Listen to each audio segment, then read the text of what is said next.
Brothers and sisters, Shalom. Today we are reading Isaiah chapter 2.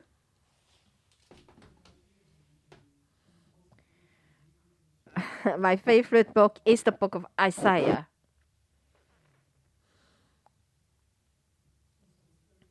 66 chapters.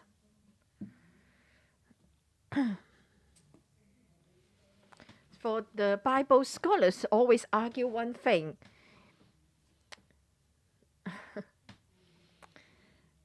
Was the book of Isaiah written by one Isaiah, or was it written by a group of people?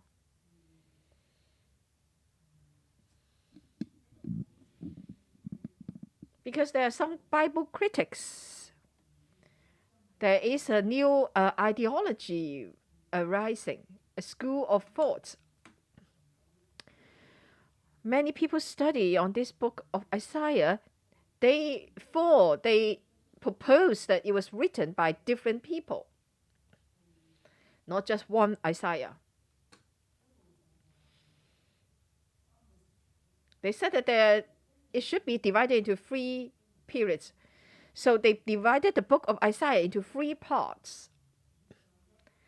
Isaiah 1, 2, 3. Isaiah 1 part, the first part is chapter 1 to 39.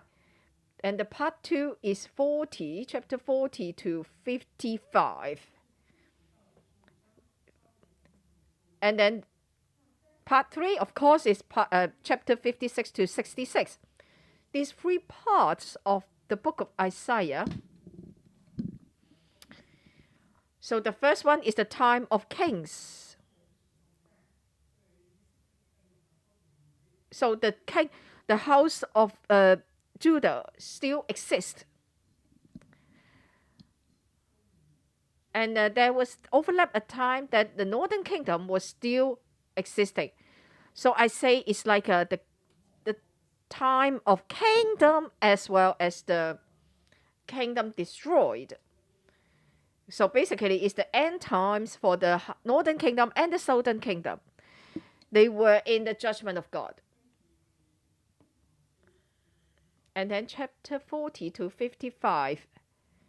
Yeah, the part 2 is chapter 40 to 55. Then they were in captivity. That's the time of they were in exile, they were in captivity. It was speaking to the people in exile. And then chapter 56 to 66,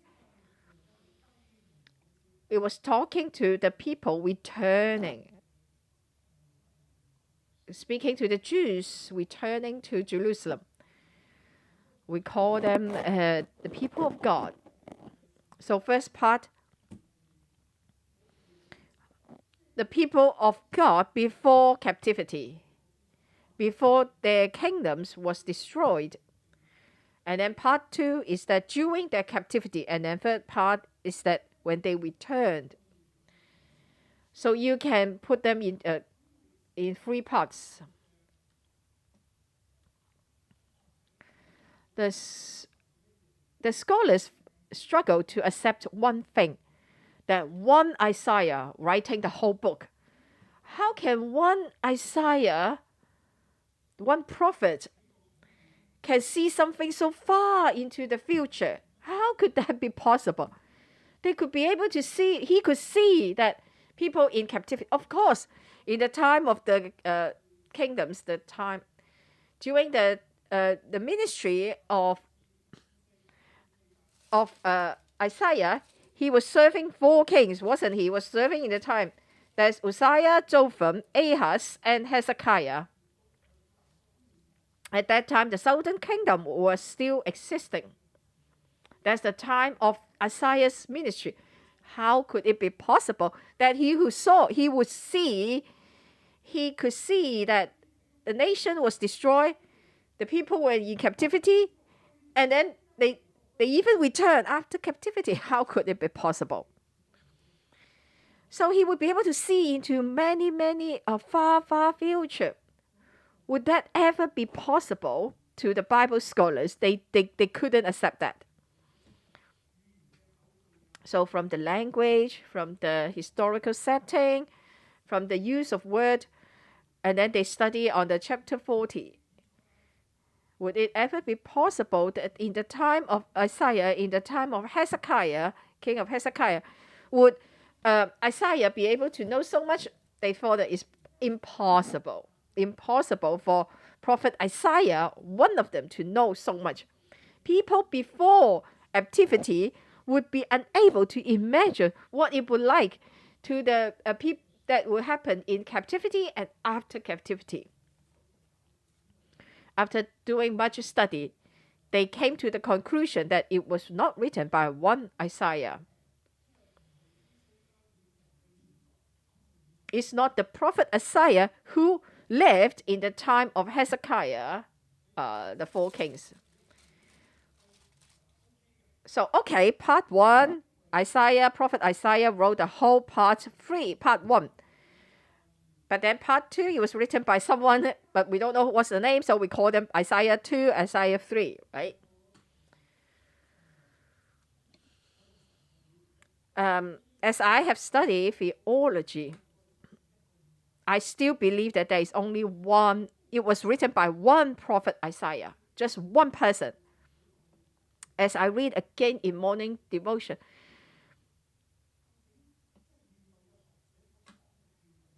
so how about the present scholars? Should I change my thought? Should I change that is written by different Isaiah, different person?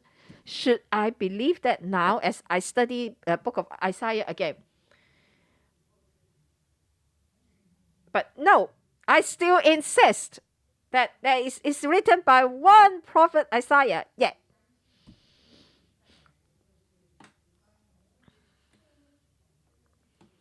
But I leave some rooms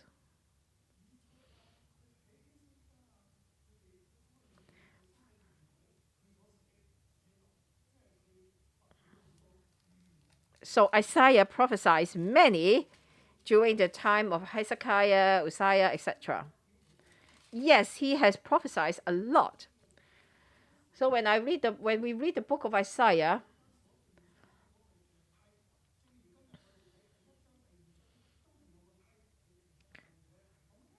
so basically, there is a title to each chapter, chapter 1, chapter 2. The vision concerning Judah and Jerusalem that Isaiah, son of Amos, saw during the reigns of Uzziah, Jotham, Ahaz, and Hezekiah, kings of Judah.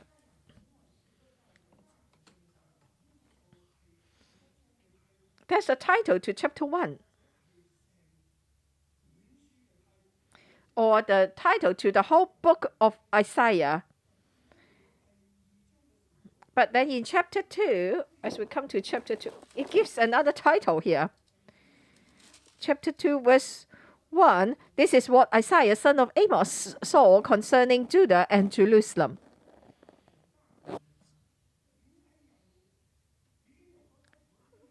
So how come he gave another title after chapter 1, verse 1? Why? My interpretation is Isaiah has prophesied a lot, has made a lot of speech. When he was giving his speech, title was given there. But he was prophesying in different times, talking about different things. Those, when the people put them together, compile them, edited, then the title has been kept. So they collect what Isaiah has said, prophet Isaiah has said.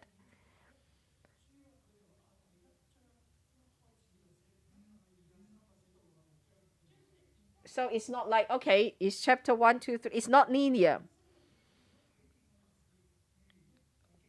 But it was it put all the words, the oracle that he received from God here. It even becomes a song. You can sing it out. There are songs of Isaiah. But when Isaiah died, then these things have been uncovered and then it compiled into a book. And that's how we have the book of Isaiah, chapters, there are 66 chapters in one book. Some people compile them.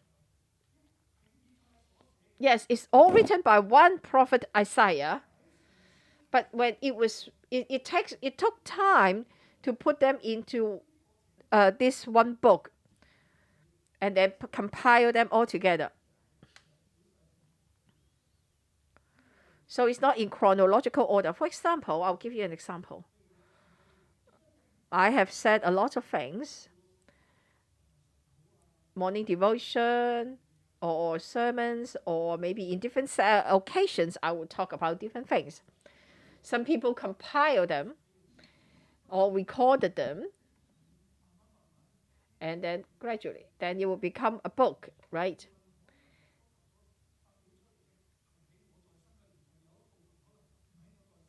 Some may be published when I'm alive, but some may be published after my passing. And 100 years later, and 611 brothers and sisters read the book. The Pastor Joshua, who started 611 Church, how come it's still helpful? How come it's still helpful to us today? Then it becomes a book. That's what happened. That's my belief.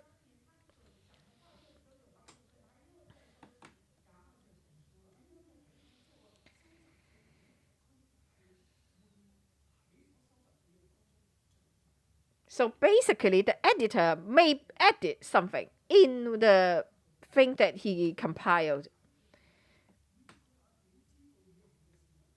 So that's answer the questions. Why? How could Isaiah? How could Isaiah knows what's in the future? The overall picture he knew, but the arrangement of the words and everything, the text and everything, is the scribes after him, or maybe Levites. As they put all this together, maybe they add on a little bit to it. That's my approach in reading Book of Isaiah this time.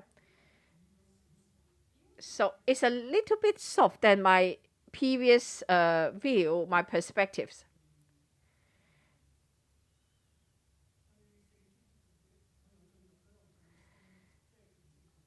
I think I can enter into a deeper and more correct way of reading the Bible. Today we are reading Book of Isaiah, especially during the time that there is war going on between Russia, Ukraine, and then the tension between America, China, and Russia. The whole world is going into two poles. So God reminding us through the book of Isaiah, as the world is going into two extremes, as we read the book of Isaiah with this setting, as the world is going into two extreme, polarized, how should we live our life? How do we make decisions? That's really, really helpful to us today. That's the angle I read yesterday, and today is still my angle. Now, chapter 2, I would divide this chapter into 4 paragraphs, where first paragraph, verse 1 to 5.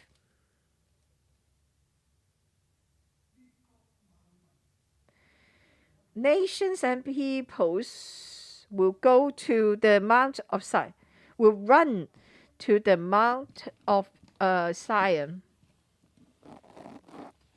And bracket, there is a bracket. The destiny of God's people. There are 2 angles. Nations, people will go up to the mountain of the Lord, to the mountain of Zion. That's the prophet Isaiah prophesies to the nations and peoples for the end times. And it's also the destiny is telling us, pointing that the destiny of the God's people is to go up to the Mount of Zion. God created his people for what? What was God's original intention? Is that in the end times, God's heart will be fulfilled. So that's the hope and destiny of God's people. It's the hope, direction, and destiny of God's people. We must remember this. Do not lose sight of this direction. That's the design of God on his people. When God designed mankind, God created his people. That's the heart of God. That's his purpose, creating us, designing us. Do we live out God's purpose in this? That is causing a lot of problem today. And that's causing problems to the house of Judah, house of Israel. What is the will of God? What is God's purpose in all this? In the last days, the mountain of the Lord's temple will be established as chief among the mountains. It will be raised above the hills, and all nations will stream to it. Verse 2.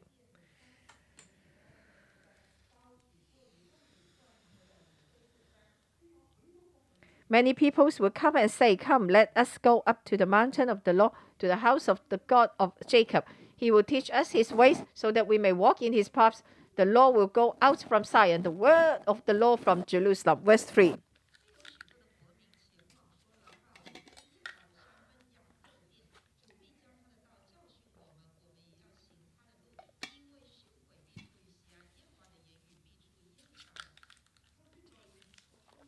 Verse 4, he will judge between the nations and will settle dispute for many peoples. They will beat their swords into plowshares and their spears into pruning hooks. Nation will not take up swords against nation, nor will they train for war anymore.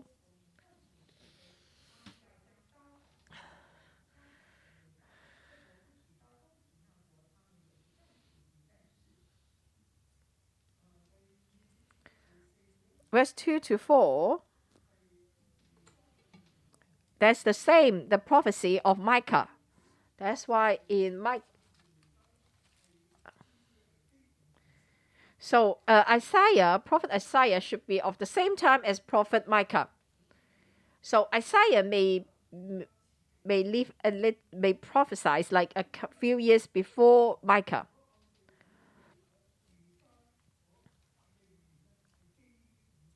So Micah prophesies on the basis of prophet Isaiah. So the prophecy of Micah on this part was a bit longer. So Micah heard the prophecies of Isaiah. He, really echoed that, and then he also prophesies a longer. Verse 5, "Come, O house of Jacob, let us walk in the light of the Lord."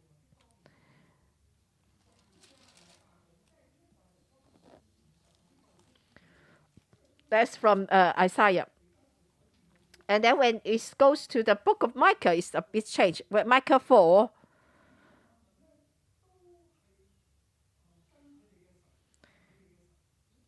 it says the nations and people will walk in the name of their gods. In the last days, they will all go up to the mountain of the Lord. But then Micah 4:5, "All nations may walk in the name of our gods. We will walk in the name of the Lord our God forever and ever." Micah 4:5. And then he continued. It's a bit long for the prophecy of Micah. The two prophets held the same view. The design, the nature, the essence of the house of Judah is to be head over all things. That's the nature, the design of God on his people. The mountain of the Lord's temple, that's the mountain of the God's people, will be established as chief among the mountains, and it will be raised above the hills, and people will stream to it. Micah chapter 4 verse 1. God's people, it will be lifted up, it will be the highest among all mountains. The mountain of the Lord will be the highest. Applying today, when I want to apply it today, We have Marketplace Church, right? We heard of it.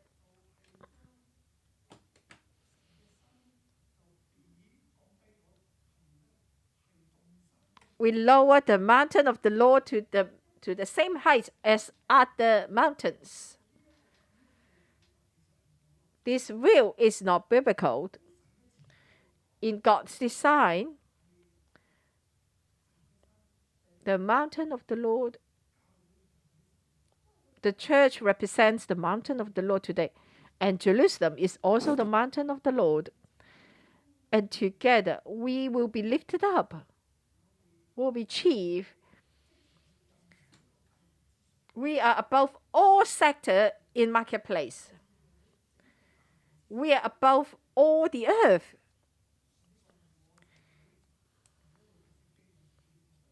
That's the conclusion I draw after reading Bible for so many years. Don't say that, oh, some churches are really struggling, are failing. Then you belittle church.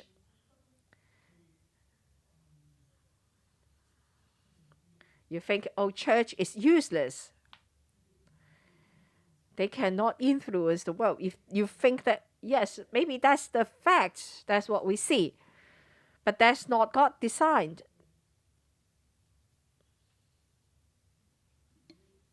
One day, the mountain of the Lord shall be chief among the nations, and it will be raised above the hills, and all nations will stream to it.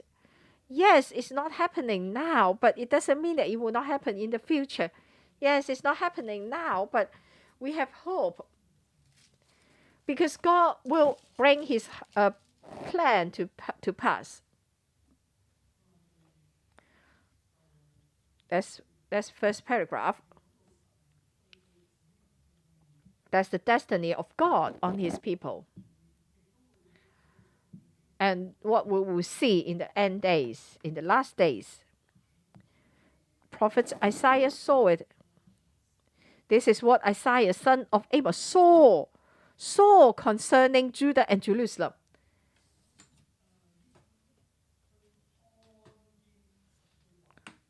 So in the original text, Isaiah, son of Amos, saw the word of God concerning Judah and Jerusalem. He saw the word of God concerning Judah and Jerusalem. So he saw. The Chinese is a bit, the verse 1, chapter 1, verse 1, is the vision he saw. It's a vision he saw. But here is the word he saw. It's different. So prophet Isaiah saw the Lord. So the house of Judah was like this. The northern kingdom was in such a state. Oh God, what are you telling us? What do you want to tell us? So God gave him vision. And then God gave him so that he may see the word of God in the last days that will happen. God was telling prophet Isaiah, that's what I will do in the future. And that's the nature for the house of Judah and the house of Israel. That's in the blood of Israel and Judah. Yes, they were doing really bad now. Yes, they're in terrible state right now. And then it will tell how terrible they are. But the house of Judah, you must see that that's how God designed you. So you must walk in such light, the light of the Lord. You must continue to walk in the design and the destiny of God. Do not be drawn apart by the world. Do not be drawn away by the nations. Do not be drawn away by idols. That's the design of God of you. In the future, it will definitely happen. You must believe. You must walk in the light of the Lord. That's verse 5. That's verse 5. Come, our house of Jacob, let us walk in the light of the Lord.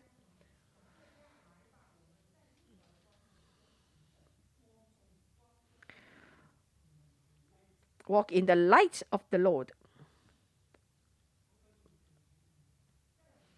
And then second paragraph. So first paragraph, we must reflect on first paragraph. Do we walk in the light of the Lord? Do we? Do you walk towards the darkness, towards the world, or do you walk towards God's design, God's purpose, and then that's how you walk? Which one?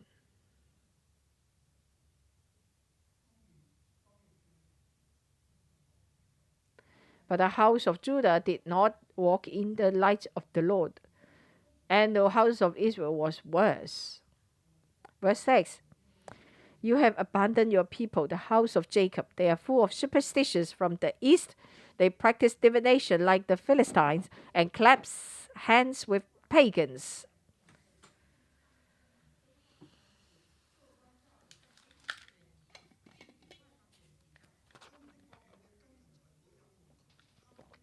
Their land is full of silver and gold. There is no end to their treasures. Their land is full of horses. There is no end to their chariots.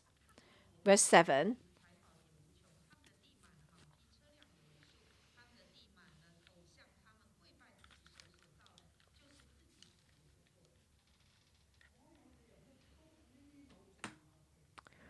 They bow down to the works of their hands. So do not forgive them. Verse 9. Do not forgive them. The people of Judah, people of Israel, God's people, they bow down to idols, to the work of their hands.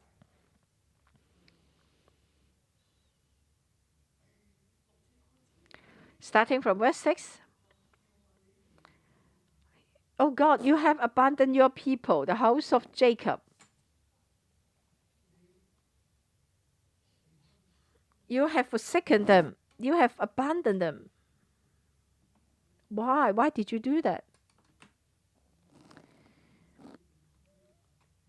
God has abandoned people of Judah, abandoned Israel, because they are full of superstitions from the east.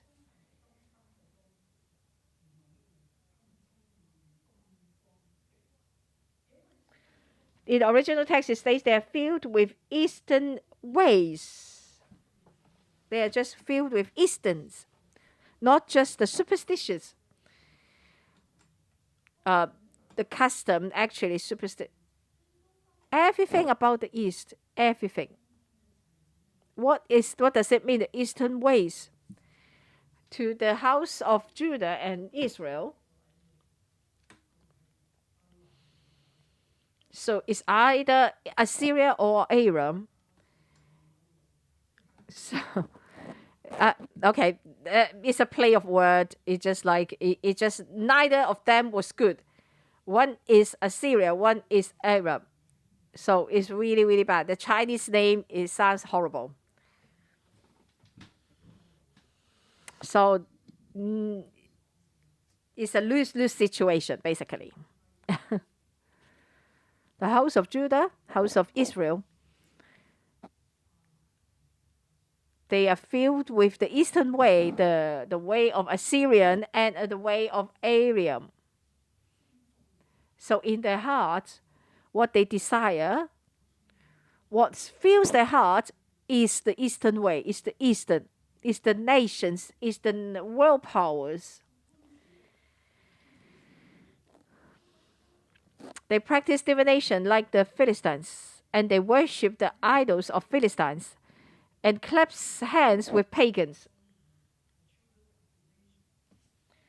Here is actually they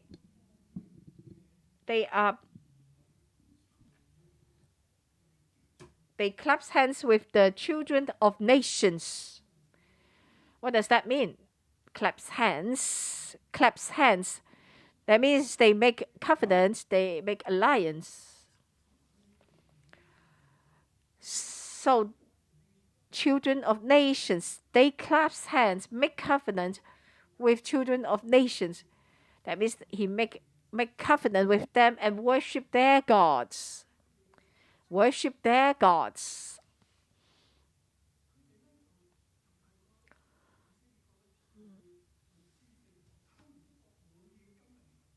Their land is full of silver and gold. There is no end to their treasures, etc., etc. Full of horses, no end to their chariots.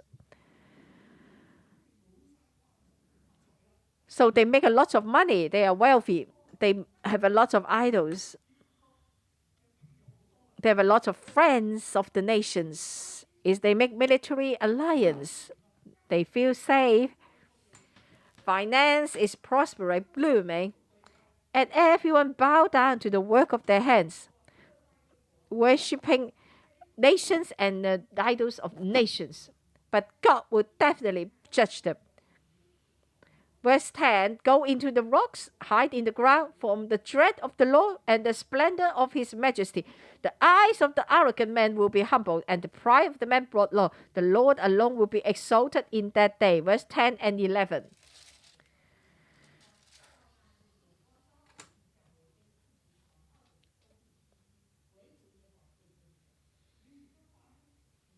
You worship your idols. You worship the nations. You worship and you make alliance and you make covenants with the children of nations. Now, okay, your land is full of silver and gold. Now, oh, you have endless horses. You have endless chariots. Your military power is great because you have the world power, strong power behind you. You go. But one day, the splendor of God's glory shall come. You have to go into the rocks, hide in the ground. All these will be gone. Because all these are on earth. But you are to hide in the ground. That's what God will do. This is something God will do. Think about what happens today.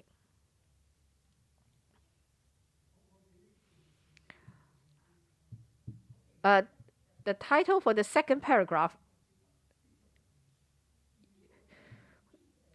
making alliance with the nations will not be forgiven. Because verse 9, do not forgive them. Do not forgive them. Third paragraph, verse 12 to 17. All the oaks of the world will be humbled. Chapter 1, we talk about they embraced. They want to be the oaks of the nations, oaks of the world. Oaks and cedar tree. So, cedar tree may represent like a nation. An oak tree, it represents the people of the world, of that. So the cedar tree is tall, that means they are very glorious. So they are of high position, they are tall, but they will be disgraced. Verse 12, the Lord Almighty has a day in store for all the proud and lofty, for all that is exalted, and they will be humbled. For all the cedars of Lebanon, tall and lofty, all the oaks of Basan. Verse 12 and 13.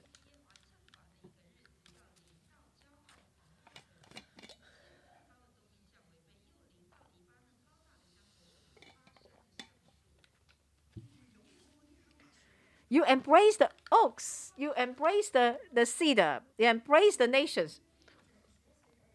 You embrace the oaks of nations. So you are full of wealth on your land. And then you hold high position. You are full of power. You are full of glory. That's what the nation are giving you. But the Lord Almighty has a day in store, day of judgment. Come to all the towering mountains and all the high hills, every lofty towers, every trading ships and every stately vessel. Verse 16, 15, 16. All the military, your defense, and the finance, the trading ship from Tarshish, all these will face judgment. God will humble all these. You exalt yourself, you will be humbled. you go into the way of exaltation, you will fail. That's the way that Israel was taking. The house of Israel was taking this. Clasp hands with children of nations, worship their idols, and make alliance with them. And for the sake of finance, for the sake of military defense, as they do that, they lose their destiny as God's people. They lose the essence as God's people. Why would God's people bow their knees towards the idols and gods of nations? Why would they worship idols? Why would they become the oaks and cedars of nations? You are God's people. You are in God's glorious kingdom. You will be lifted up among the mountains and raised above the hills. How could you bow your knees before these people on earth, things on earth? People of God, you must walk in the light of the Lord. Do not walk in the way of darkness. Why do you do this? The Lord has abandoned you. The Lord will not forgive you. You think, oh, you are doing really well. No, you will not be forgiven. You will be humbled. The fourth paragraph, 18 to 22. Idols will disappear.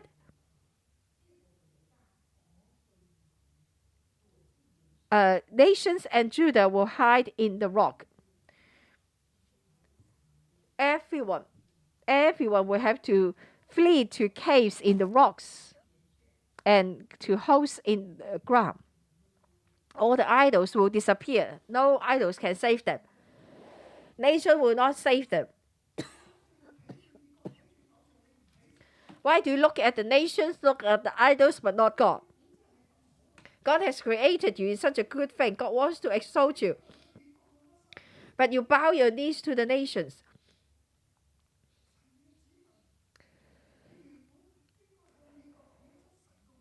The people of God shall demonstrate your splendor before the nations. Your lives, your stance, you will tell the world that there is a God. God is the creator God. He is in control of everything. But you don't want any of these. You have lost all these. You have forgotten. You have forsaken God. You have lost the destiny from God. That's why God has abandoned you. God will not forgive you. God will judge you. And God will judge nations as well.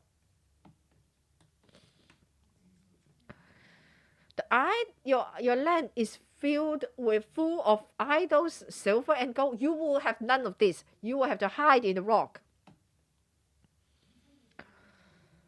You build yourself up, you exalt yourself to a high place. But God will humble you and lower you, bring you down.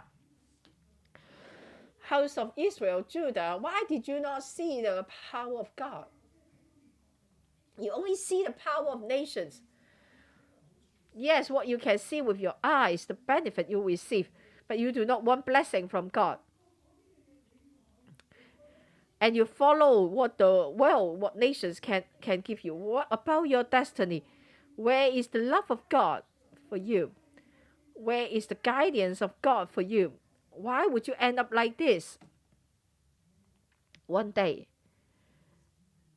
the judgment of God shall come.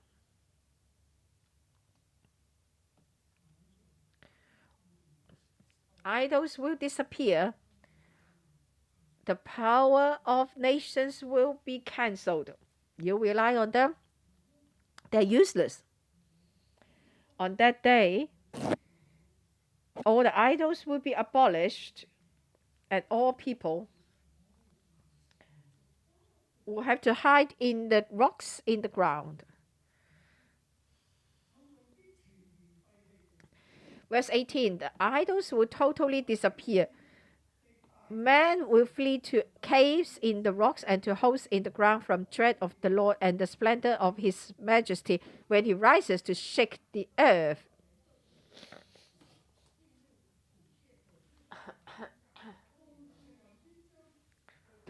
In that day, men will throw away to the rodents and bait their idols of silver and idols of gold, which they made to worship. They will flee to caverns in the rocks and to the overhanging crags from the dread of the Lord and the splendor of his majesty when he rises to shake the earth.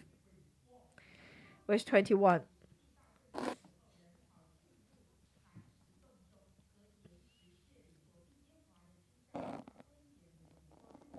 Stop trusting in man, who has but a breath in his nostrils. Of what account is he?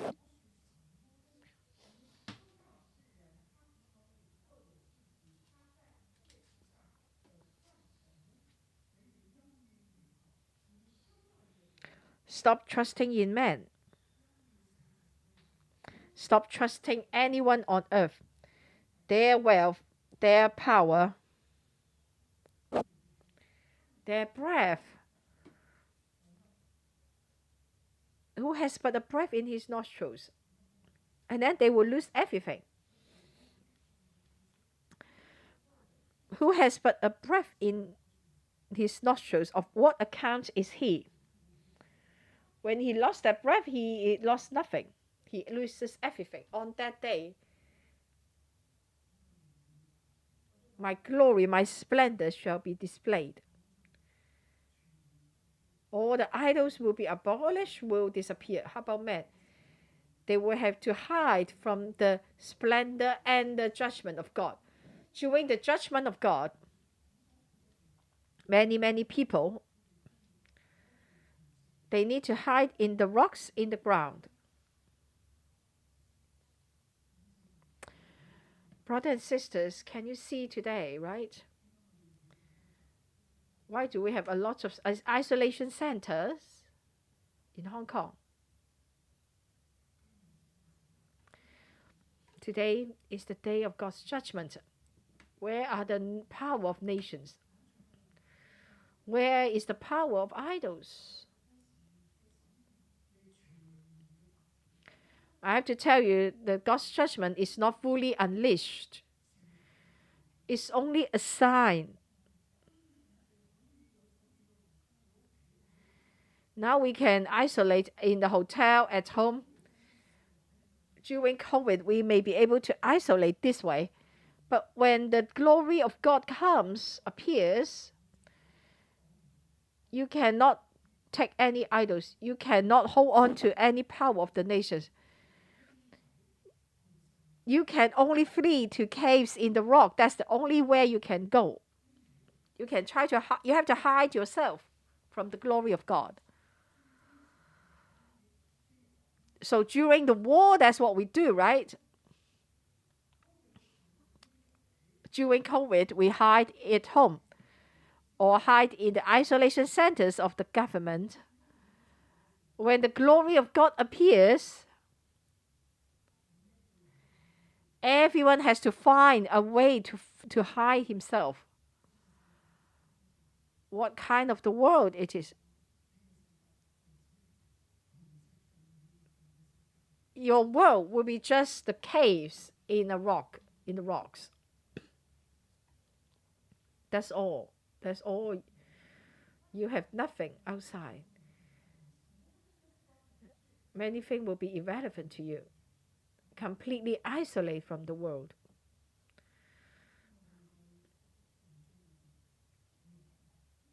Today, when we read chapter 2, we really have strong feelings about it. But the title for the whole book, God's People Walk in the Light of the Lord. That's the title for this chapter. Do not walk towards nations. Do not make alliance with nations. Do not become oaks of nations. But you must become the tree of life of the Lord. What direction do you take?